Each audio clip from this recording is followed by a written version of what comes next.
প্রত্যাহার করতেই হবে। হেফাজতে ইসলামের মহাসমাবেশ আমাদের ভুলে গেলে চলবে না।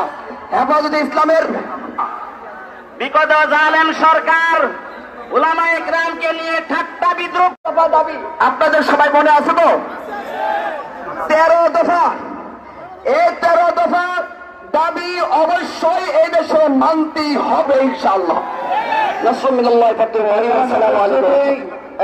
বক্তব্য নিয়ে আসছেন রাহমাতুল্লাহি ওয়া বারাকাতুহু। আসসালামু আলাইকুম। সম্মানিত সাথী ও ভাইরা, এই স্বৈরাচারী খুনি হাসিনার আমলে সবচেয়ে বেশি জুলুমের শিকার হয়েছেন, খুন হয়েছেন একমাত্র আলেম সমাজ। তার প্রমাণ হয়েছে 21 মাস গৃহবন্দী করে আল্লামা মুফতি ফজলুল হক আমিনীকে নির্মমভাবে নির্যাতন করে মৃত্যুর দুয়ারে ঠেলে দিয়েছেন। তারপরে এসেছে শাপলা চত্বর। শাপলা চত্বর রাতের বেলা আমি শাপলা চত্বরে ছিলাম। আমি দেখেছি কিভাবে এই সমস্ত লাইট অফ করে কিভাবে আমাদের উপর গুলি বর্ষণ করা হয়েছে।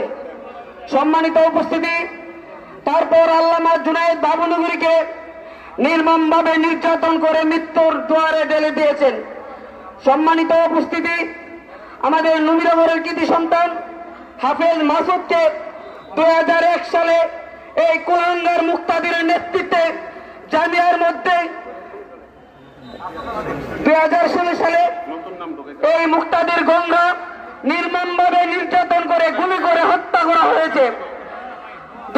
প্রিয় উপস্থিতি, তারপর এই মোদী বিরোধী আন্দোলনে সবচেয়ে বেশি এই কুলাঙ্গার মোদী এবং খুনি হাসিনার নেতৃত্বে এবং রুবেল সুমনের নেতৃত্বে একমাত্র ব্রাহ্মণবাড়িয়াতে, এটা ব্রাহ্মণবাড়িয়ার মাটি, এই আলেমদের মাটি বলেই এই ব্রাহ্মণবাড়িয়াকে মাটির সাথে আলেমদেরকে মিশিয়ে দেওয়ার লক্ষ্যে তারা 17 জন আমার ভাইকে গুলি করে নির্মমভাবে নির্যাতন করে হত্যা করা হয়েছে।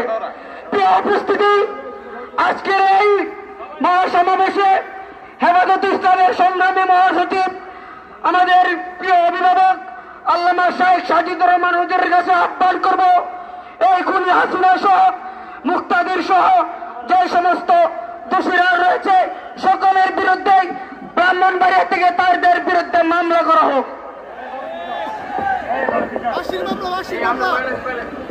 এই পর্যায়ে আপনাদের সামনে